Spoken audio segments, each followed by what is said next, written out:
Hello friends, welcome to Alpha Learning. तो various water bearing stratum. देखो अब मेरा क्या है, पानी जमीन के अंदर जा रहा है, ठीक है। अब पानी मेरा वहाँ पे स्टोर है।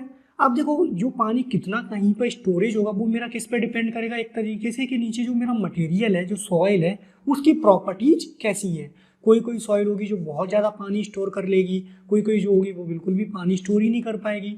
प्लस पानी स्टोर करना भी सफिशियंट नहीं है, आप पानी वहाँ से विड्रॉ भी कर पाएँ आपके लिए तो तभी फायदेमंद है वो। तो कोई कोई मटेरियल ऐसा होगा जो पानी स्टोर तो कर लेता है लेकिन ट्रांसमिट नहीं कर पाता उसको, उससे आप एक्सट्रैक्ट नहीं कर सकते उसको। लेकिन कोई कोई ऐसा होगा जहाँ पे आप स्टोर भी कर सकते हैं, ट्रांसमिट भी कर सकते हैं उसको। तो यही तरीके के जो डिफरेंट डिफरेंट स्ट्रेटम होते हैं उन्हीं को हम लोग बोलते हैं अपना क्या, water bearing stratum. Basically 4 parts में हम लोग इसको बांटते हैं। तो उन्हीं चारों की डेफिनेशन कभी कभार ऑब्जेक्टिव में पूछी जाती है, प्लस उनके एग्जाम्पल्स पूछे जाते हैं, तो वो हम लोग यहाँ पे याद रखेंगे। क्लियर, एक एक से चारों को हम लोग डिस्कस करेंगे। ओके, तो all the earth materials from soil to rock है पोर स्पेसेस। सारे के सारे जितने मटेरियल होते हैं उसमें कुछ ना कुछ पोर्स तो होते ही हैं। Although these pores are completely filled with the water below the ground water level, only such materials through which the water can be extracted easily are significant. देखो हो सकता है कि आपके साथ जितना ज़्यादा पोर्स है उसमें वो उतना ज़्यादा पानी अपने अंदर स्टोर करके रख लेगा ग्राउंड वाटर टेबल के नीचे, लेकिन वो हमारे लिए सिग्निफिकेंट कब होगा कि जब हम लोग उससे पानी इजिली एक्सट्रैक्ट भी कर पाएँ। On this basis water bearing stratum are classified into the 4 category. 4 parts में बांटते हैं, एक्वीफर, एक्वीटार्ड, एक्वीक्लूड एंड एक्वीफ्यूज। अब चारों पे एक एक से हम लोग डिस्कस करेंगे। तो सबसे पहले बात आती है हमारी किसकी, एक्वीफर की। तो देखो जो हमारा मेजर पोर्शन रहता है जहाँ से हम लोग पानी अपना विड्रॉ करते हैं वो हमारे एक्वीफर ही रहते हैं।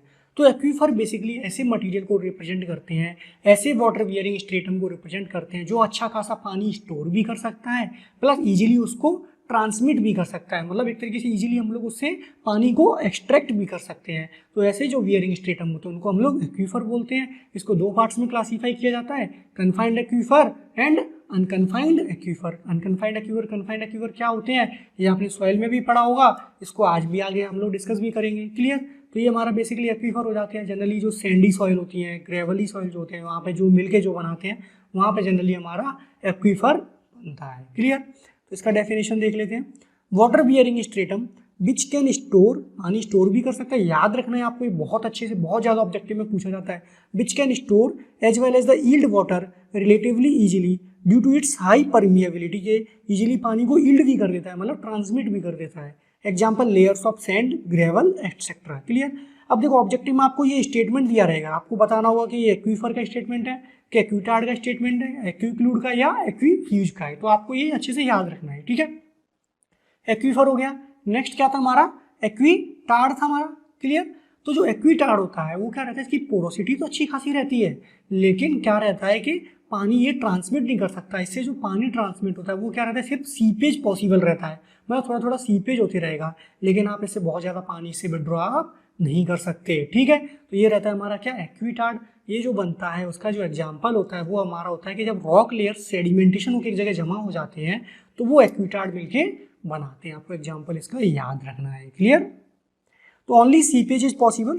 पानी मतलब आप बहुत ज़्यादा इसको विड्रॉ नहीं कर सकते, बस सीपेज के फॉर्म में उससे थोड़ा थोड़ा सा पानी निकलते रहेगा through this layer, and yield is insignificant. और यील्ड तो एकदम इनसिग्निफिकेंट है, मतलब पानी आप उससे विड्रॉ कर ही नहीं सकते।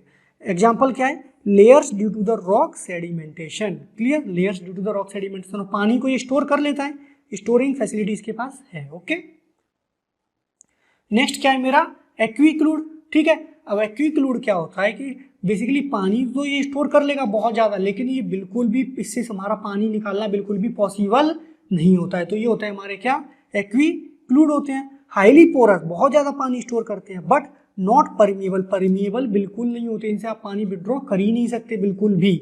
ठीक है, तो एग्जाम्पल क्या है इनका, लेयर्स ऑफ क्ले, इसका एग्जाम्पल हो जाता है हमारा। तो एक्वीक्लूड हो जाता है। नेक्स्ट होता है हमारा एक्वीफ्यूज, जो कि सबसे बेकार होता है, ना तो ये पानी स्टोर कर सकता है ना ही ये पानी हमारा ट्रांसमिट कर सकता है, तो उसको हम लोग बोल देते हैं क्या, एक्वीफ्यूज। ओके, इसका एग्जाम्पल जो होता है वो होता है हमारा ग्रेनाइट लेयर। तो neither porous nor permeable, example is granite layers. Clear, basically लोग एक्वीटार्ड और एक्वीक्लूड में कंफ्यूज होते हैं, तो आपको याद रखना है कि एक्वीटार्ड में एटलीस्ट आपका सीपेज पॉसिबल है वहाँ पे। ठीक है, yield is insignificant but seepage is possible, तो उसका एग्जांपल हमारा क्या है, layers due to the rock sedimentation, ठीक है।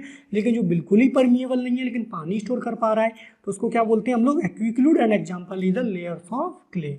अच्छे से आपको याद रखना है, ऑब्जेक्टिव में बहुत ज़्यादा पूछा जाता है, फिर से मैं बता रहा हूँ, ठीक है। तो 4 तरीके के वाटर बियरिंग स्ट्रेटम हम लोगों ने देखे, एक्वीफर, एक्वीटार्ड, एक्वीक्लूड एंड एक्वीफ्यूज, क्लियर। अब आगे जो हम लोग डिस्कस करेंगे बेसिकली एक्वीफर के बारे में डिस्कस करेंगे, क्योंकि हमारे लिए सबसे ज़्यादा इंपॉर्टेंट वही है, क्योंकि ये सबसे ज़्यादा पानी स्टोर भी करते हैं, प्लस सबसे ज़्यादा पानी हम लोग इनसे हम लोग इससे एक्सट्रैक्ट भी कर सकते हैं, क्लियर। तो हमारे लिए इंपॉर्टेंट यही है। तो सबसे पहले हम लोग देखेंगे टाइप्स ऑफ एक्वीफर। मैंने आपको क्या बताया था कि 2 तरीके के होते हैं हमारे, confined aquifer and unconfined aquifer, unconfined aquifer and confined aquifer. एक एक से दोनों को हम लोग डिस्कस कर लेंगे। तो सबसे पहले मैं आपको एक डायग्राम दिखाऊंगा, इस डायग्राम की हेल्प से आपके दोनों unconfined aquifer and confined aquifer clear हो जाएंगे, फिर दोनों का हम लोग डेफिनेशन भी देख लेंगे, क्लियर, ओके। तो डायग्राम देखेंगे हम लोग, तो देखो कन्फाइंड और अनकन्फाइंड एक्वीफर, ये बेसिकली मेरा क्या है, ग्राउंड के नीचे का पूरा सिचुएशन मेरा ये दिखा रहा है, ठीक है। तो सबसे पहले देखो ये ग्राउंड लेवल से, देखो ग्राउंड सरफेस है मेरा ये, ठीक है, ग्राउंड सरफेस, ओके। अब देखो यहाँ से जैसे जैसे मैं नीचे जा रहा हूँ तो एक टाइम पे मेरा क्या आएगा, वाटर टेबल आएगा, ठीक है, वाटर टेबल आएगा।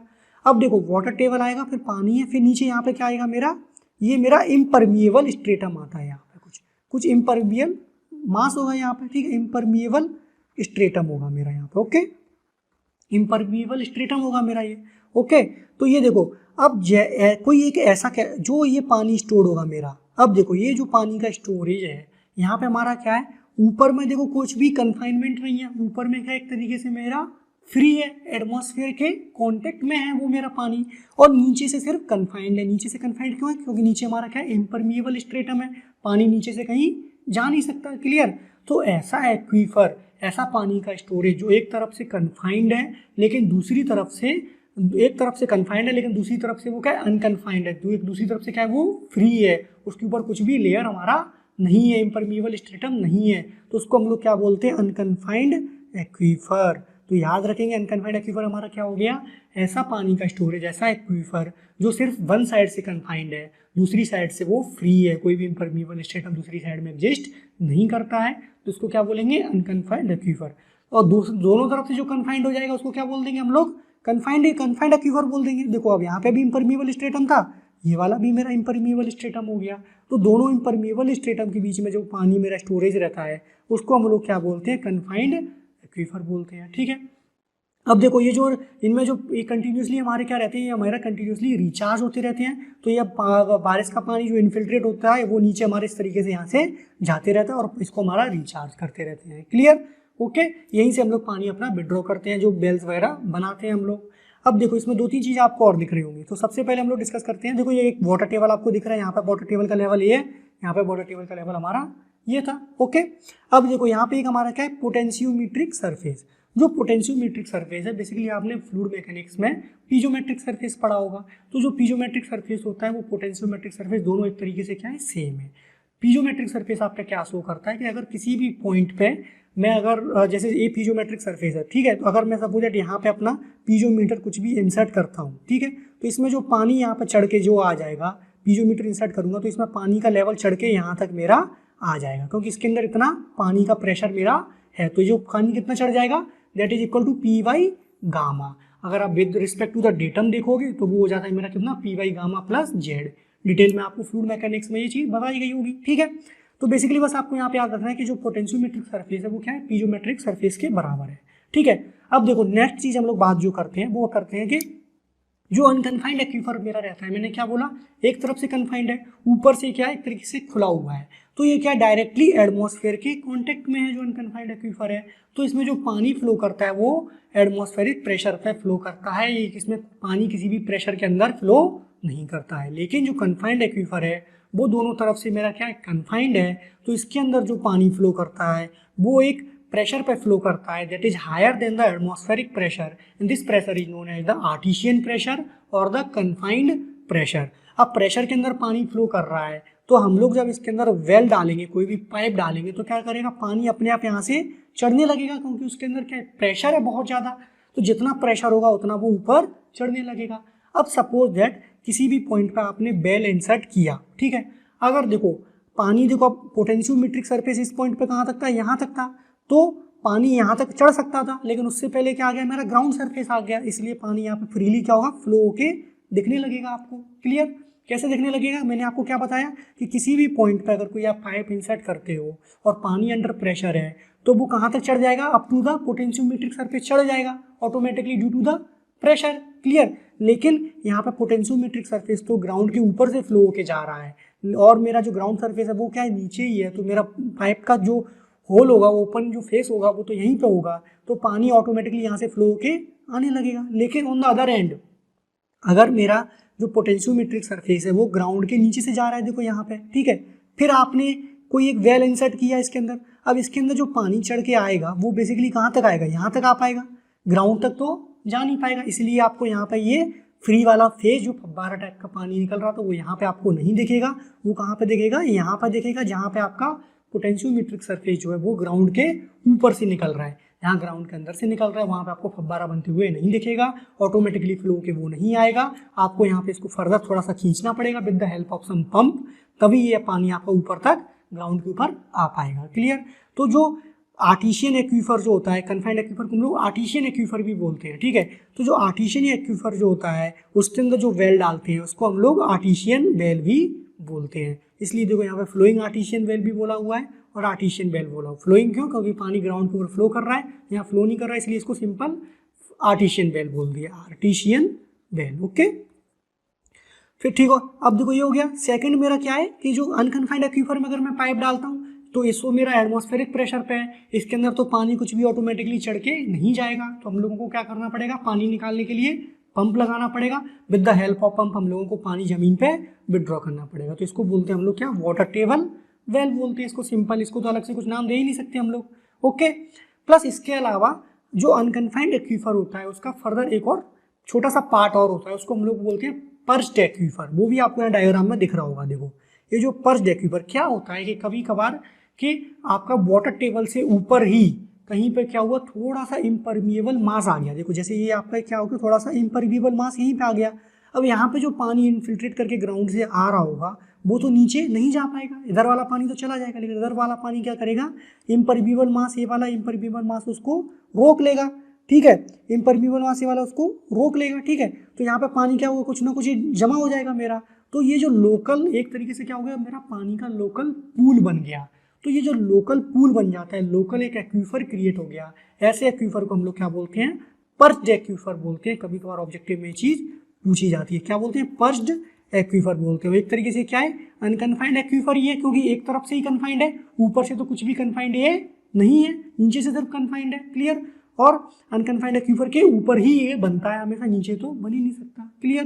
तो ये आप याद रखें, पर्च्ड एक्वीफर क्या होगा कि वाटर टेबल के ऊपर ही कोई इम्परमिएबल रॉक मास मेरा अकर हो गया, उस रॉक मास की वजह से, इम्परमिएबल रॉक मास की वजह से वो उसने पानी को नीचे नहीं जाने दिया और एक वहीं पर local pool of water create हो गया, local zone of saturation create हो गया। तो वहाँ पे एक पानी का जो पूल क्रिएट हुआ उसी को हम लोग क्या बोलते हैं, अपना पर्च्ड एक्वीफर बोलते हैं। और वहाँ पे जो पानी का जो लेवल होगा उसको हम लोग क्या बोल देंगे, पर्च्ड एक्वीफर वाटर टेबल बोल देंगे। क्लियर? तो समझ में आ गया होगा आपको कन्फाइंड एक्वीफर क्या होता है, अनकन्फाइंड एक्वीफर क्या होता है एंड पर्च्ड एक्वीफर क्या होता है। तीनों चीज़ एग्जाम में बहुत ज़्यादा पूछी जाती हैं, शॉर्ट नोट्स लिखने को भी आता है, ऑब्जेक्टिव में भी पूछी जाती है, तो याद रखेंगे। क्लियर? तो डिस्कस कर लेते हैं, एक एक सारे के पॉइंट्स देख लेते हैं। स्टार्ट करते हैं with the unconfined aquifer. Okay, तो मैंने बता ही दिया अनकन्फाइंड एक्वीफर का डेफिनेशन क्या होता है, एक तरफ से कन्फाइंड होगा, दूसरी तरफ से अनकन्फाइंड होगा। क्लियर? तो an unconfined aquifer is the one which signifies the absence of any geological layer confining the zone of saturation। देखो जो मैंने आपको डेफिनेशन बताई वो भी आप लिखेंगे तो भी कोई गलत नहीं है, वो एकदम बेसिक डेफिनेशन है। यहाँ पे आप जो डेफिनेशन देख रहे हैं, which signifies the absence of any geological layers confining the zone of saturation, मतलब क्या बोलना चाह रहा है कि अनकन्फाइंड एक्वीफर से ऊपर कहीं पे भी आपको एक तरीके से जोन ऑफ सैचुरेशन देखने को नहीं मिलेगा, कन्फाइंड जोन ऑफ सैचुरेशन देखने को नहीं मिलेगा। अनकन्फाइंड मिल सकता है, जैसे कि पर्च्ड एक्वीफर में signifies the absence of any geological layer confining the zone of saturation. Clear? तो एक तरीके से उसी चीज को घुमा के बोला गया है, आप सिंपल बोल सकते हैं, एक तरफ से कन्फाइंड है, दूसरी तरफ से अनकन्फाइंड है, आपको तो समझ में आना चाहिए। Clear? The unconfined aquifer is in direct contact with the atmosphere through the zone of aeration. Zone of aeration के थ्रू क्या है, हमारा डायरेक्टली क्योंकि ये हमारा जो एक्वीफर है वो सारे किसके जोन ऑफ सेचुरेशन के पार्ट है। जोन ऑफ सेचुरेशन के ऊपर मेरा क्या होता था, जोन ऑफ एरेशन। तो with the through the zone of aeration ये हमारा किससे, एटमॉस्फेयर से डायरेक्ट कांटेक्ट में रहते हैं। इनके अंदर जो भी पानी फ्लो करता है वो एटमॉस्फेरिक प्रेशर पे फ्लो करता है। क्लियर। तो दिस एक्वीफर को हम लोग क्या क्या बोलते हैं, this aquifer is also known as the water table aquifer भी इसको बोलते हैं, या फिर इसको फ्रेटिक एक्वीफर भी बोला जाता है। तो नाम इसके जरूर याद रख लें, क्या क्या बोला जाता है, water table aquifer and phreatic aquifer. And एक पॉइंट ये भी याद रख लें कि एटमॉस्फेरिक प्रेशर पे पानी आपका इसमें फ्लो करता है, एटमॉस्फेरिक प्रेशर पे पानी फ्लो करता है। ये भी आप अपने नोट्स में बना लिख लें इसको अच्छे से, ठीक है। तो अनकन्फाइंड एक्वीफर हो गया, ओके। नेक्स्ट अब हमारा पर्स्ड एक्वीफर, मैंने यहाँ पे समझा दिया है सेंटेंस में। A special case of unconfined aquifer is known as the perched aquifer, diagram में आपको दिखाया, okay. A perched aquifer is formed when the infiltration rain water is intercepted, जो पानी इनफिल्ट्रेट होकर जा रहा था ग्राउंड के अंदर उसको इंटरसेप्ट कर लिया किसी ने within the zone of aeration, क्योंकि वाटर टेबल के ऊपर क्या रहता है, जोन ऑफ एरेशन। तो within the zone of aeration किसी ने उसको इंटरसेप्ट कर लिया by an impermeable layer and a local zone of saturation is formed and that is known as the purged aquifer. Clear है? The upper surface of such local zone of saturation is known as the purged water table. ऊपर जो उसकी upper surface होती है उसको हम लोग क्या बोल देंगे, पानी का लेवल जो होगा purged water table बोल देंगे, सिर्फ एक नाम दे दिया है उसको। क्लियर। तो ये हो गया आपका। नेक्स्ट है मेरा क्या, कन्फाइंड एक्वीफर। इसकी डेफिनेशन भी मैं आपको बता चुका हूँ। Aquifers with confinement from top, both top और bottom are called the confined aquifer. Clear, simple सा डेफिनेशन है दोनों इसका। It is also known as the artesian aquifer भी इसको हम लोग बोलते हैं, मैंने आपको बताया, okay. Water within a confined aquifer occurs under the pressure known as the artesian pressure और the confined pressure greater than the atmospheric pressure. मैंने आपको बताया कि कहीं पर भी इसके अंदर जो पानी फ्लो करता है वो एक हायर प्रेशर पर फ्लो करता है than the atmospheric pressure, and this pressure is known as the artesian pressure और द कन्फाइंड प्रेशर। तो पानी जब भी इसके अंदर वेल डालेंगे तो पानी ऑटोमेटिकली फ्लो के ऊपर हमारा आ जाएगा। कहाँ तक आएगा, up to the potentiometric surface. अगर पोटेंशियोमेट्रिक सरफेस मेरा अबव द ग्राउंड है तो मेरा फव्वारे की टाइप में अपने आप पानी निकलने लगेगा। अगर मेरा potentiometric surface below the ground है तो पानी ऑटोमेटिकली सरफेस पे मेरे को दिखाई नहीं देगा, उनको उसको पंप से थोड़ा सा और विड्रॉ करके निकालना पड़ेगा। क्लियर। तो ये हो जाता है मेरा क्या, कन्फाइंड एक्वीफर।